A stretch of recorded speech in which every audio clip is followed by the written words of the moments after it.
This is a podcast about music if you really love music. Let's begin. Welcome to In a State. I'm in a state, I'm in a state, I'm in a state, oh yeah. I'm Porter Block, singer-songwriter from New York City.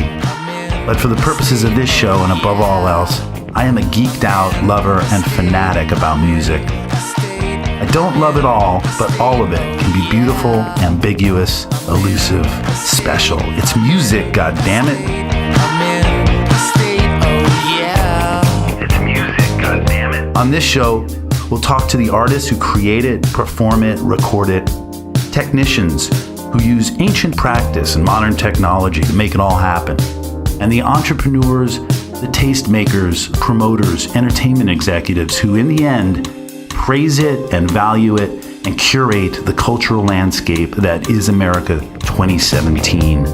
Aging baby boomers, Gen X slackers, clueless millennials, this show is for you. I'm in a state, I'm in a state, I'm in a state, oh yeah, yeah, yeah. This is Porter Block. I'm in Williamsburg, Brooklyn, talking to Andrew Horowitz, composer, band member, solo artist, and producer. He started with the band Tally Hall.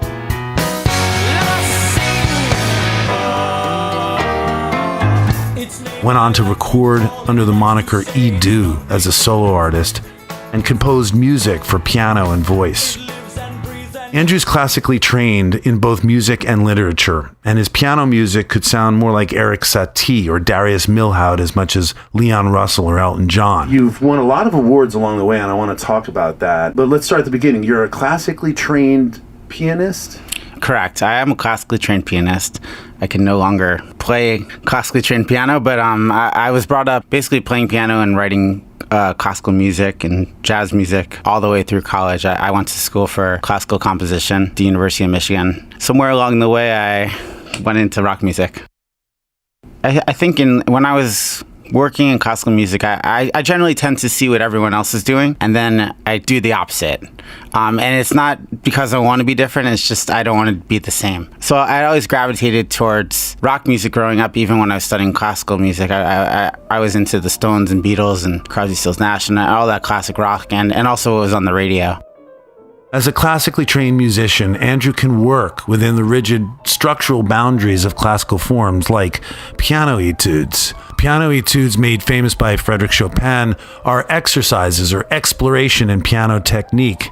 Andrew composed a set, and you can see them on his website. I think I wrote a lot of etudes in particular because my attention span was short. Etudes are exercises for instrumentalists, and I always approached an audience, and especially in the concert hall when they're captive, they have to listen to your music. I always wrote for them. I never enjoyed particularly listening to a 10-minute piano piece by some new composer. I personally could listen to 1 minute of some just idea. I still write them once in a while. There's no particular aim for them, or they were more for me and saying, okay, I have this idea. It's instrumental, and I would say, like, if you're exploring arpeggios or the idea of arpeggios, you write something like Coldplay. They're experts at that. Or if I was going something more fugal and quick, I'd explore Bach and what he did in that context. I just enjoyed that writing process. I enjoyed picking up a pencil and 2 hours later having a new piece, or at least the bones of a piece.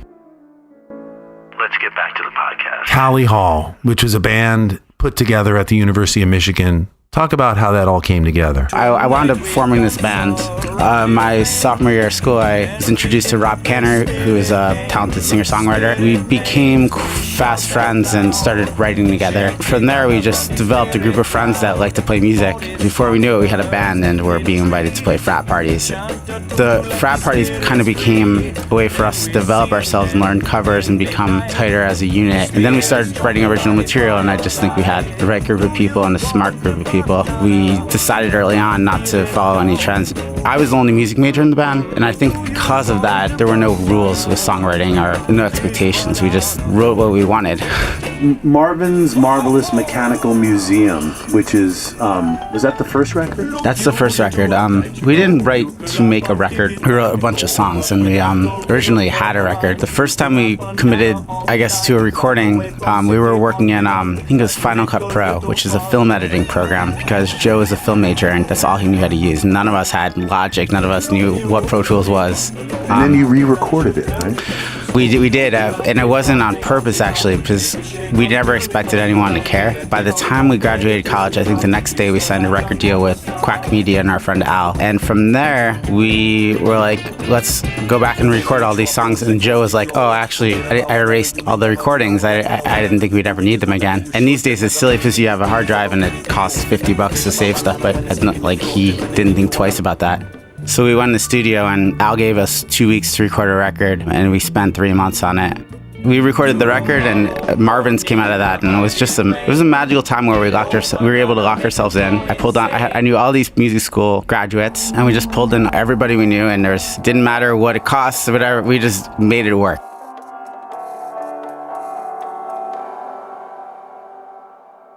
Tally Hall went on to produce albums like Marvin's Marvelous Mechanical Museum, Good and Evil, and an internet TV show which had a lot of influence at the time. Marvin's Marvelous Mechanical Museum is almost childish in a way, a nostalgic American Gothic view of games. From the get-go, the band used visual imagery quite effectively. Can I get a T?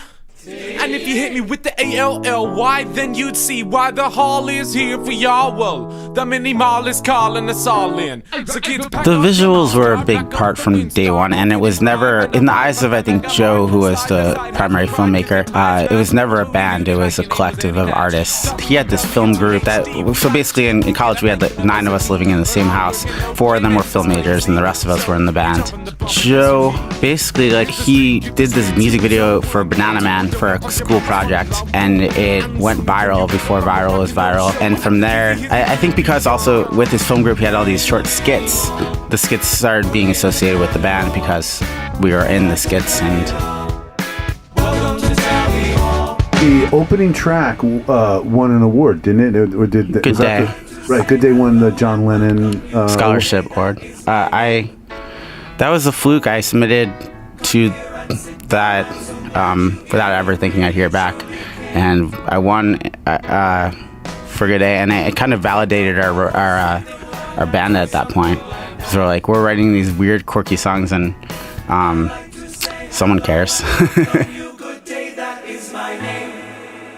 After Tally Hall, Andrew went on to record under the moniker E-Do, and his solo recordings are quite different than the band work. Use of percussion is quite innovative, and his piano music sounds positively mysterious. So the band was no longer a full-time job in 2011 due to unforeseen circumstances. I just needed to create music, and so I said, well, I'll just do it. So I started writing the songs for that record, and I had a few from Tally Hall that were just sitting on my computer. I think that record helped me learn how to be a producer, because all I had was a laptop and keyboard, and I was on my own. So I guess over the course of a year I put that record together. I guess I've always approached production. I've never had a formal production training, as just come up with an idea and execute, and figure out how to execute it.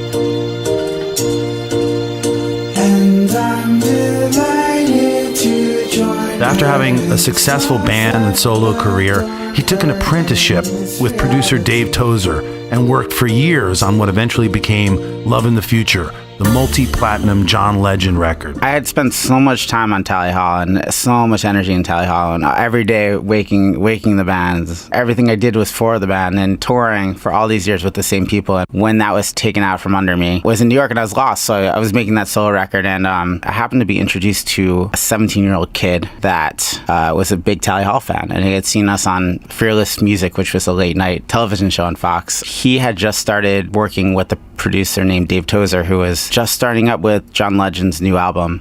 My friend brought me into that situation, and I basically over time made myself necessary for that record. I every time he called to 2 a.m. He could call me at crazy hours, and I would be there within a half hour. I would find a way to get there. If I was in the middle of dinner, I'd say, I gotta go to the studio. I had a meeting with someone around the time, and I said, I shouldn't be here, because he asked me to do some strings for one of the Legend tunes. And I was like, I'm not the right person for this. I've never done this. My friend said that none of us know what we're doing. Just do it, because someone else who doesn't know what they're doing is going to do it instead. That was great advice, because over time I got more comfortable with that.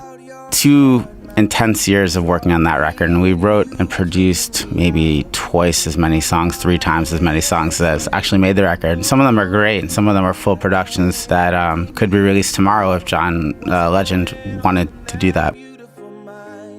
I apprenticed for Dave for 4 years, so I took in as much as I could in the engineering side. I never had a formal engineering training. Were you working on a big SSL, or was everything just No, Pro everything Tools? in the box, everything Logic all the time, and I liked it that way. There's too much gear when I go in the studio, and I at first I saw, they have 50 compressors and all these expensive microphones. It was so intimidating. Over time, Dave helped me to focus and understand piece by piece, and I educate myself on YouTube. At a certain point, I started taking on my own clients. I was like, I want to do my own music. I don't know how people find me. I don't know where my work comes from, but I don't get a lot of calls from A&R, and I don't take a lot of label meetings. Most of my work is from other producers and musicians who recommend me or want to work with me. So it's not driven by a publishing deal. No, or I've by never signed a publishing deal.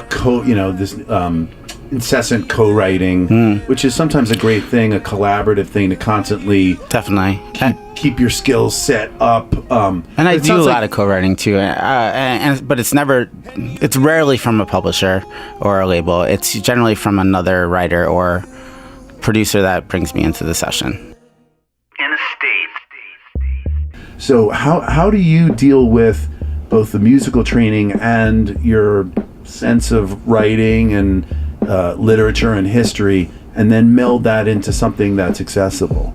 I never think about music theory or literature when I'm writing. I just never think about it. And I'll have some songwriters come in and say, well, let's go to the 1/5 and then let's do the minor 3. And it takes me a second to wrap my head around that, even though it's ABCs for me. I don't know. I think you gather all these tools and then they come out when you need it. It's like speaking English. You have this huge vocabulary, and once in a while you need that word.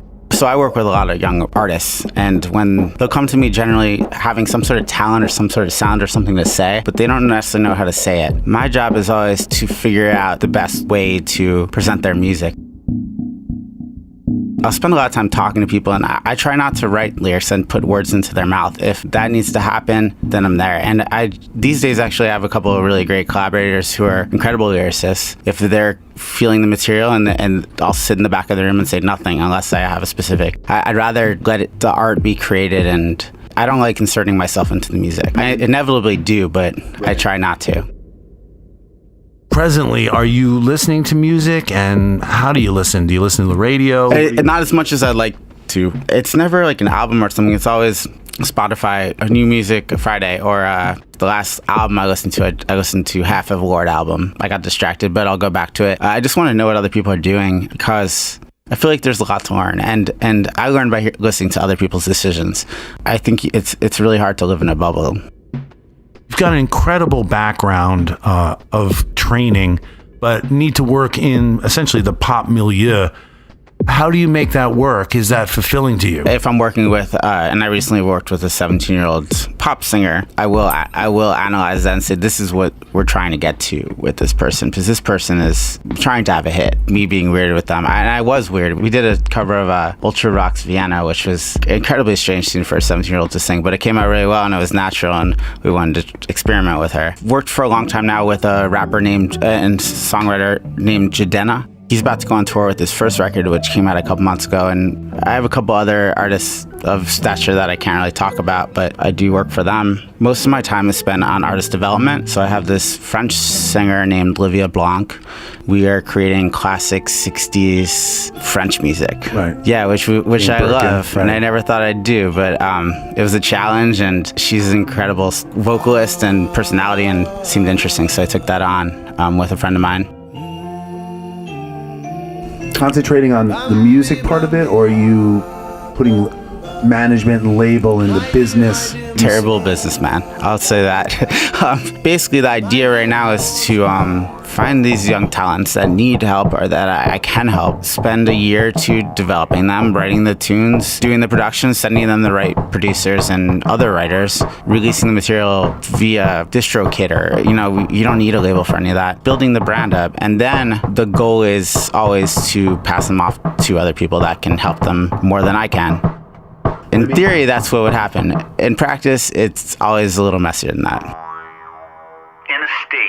In a relatively short period of time, Andrew's become an important force in the New York music scene. A common thread in A&R meetings and publishing meetings is that everyone's going to LA because their music's too hard in New York and it's not really happening. It is really much harder in New York, I think, because it's so expensive these days and there's not much of a central community. There are a lot of talented people and I think the tides are turning. I know a handful of producer friends that are doing this exact sort of artist development and we're not trying to pump out these pop hits. We're finding people that we find interesting and having a little bit of success with it along the way. I think one of my friends started off, found Verite, who didn't sign to a major label, and she's that artist she's incredibly successful now, and like a Lindsay Stilling or something, she can tour and she'll have fans in each city. We have a monthly concert now where it's more like a social gathering for everybody to come together and get out of their cocoons and meet each other. We called it the New York Imagination Society, and the first thing we're doing is this monthly concert series. So we'll have 10 artists perform one cover tune apiece, house band of touring musicians. A lot of musicians, producers, and writers are coming out, and a lot of introductions are being made. And these artists, it's not a showcase, but it is, in a sense, a way for everybody to meet new artists on the scene. Andrew is so understated about his incredible background, his training, his award-winning work, his constantly moving forward and writing, producing, arranging, and developing artists bit by bit, and then passing them on to someone else who can help them further. He's truly put himself in service to the people who he works for, and that's probably one of the reasons why he's as successful as he's been. I want to thank Andrew Horowitz for coming to In a State. If you get a chance, listen to Tally Hall and check out his solo stuff, Edu, that's spelled E-D-U. This is Porter Block, broadcasting from Williamsburg, Brooklyn, New York City. You can listen to my stuff on iTunes and at www.teammensch.com. Porter Block, In a State.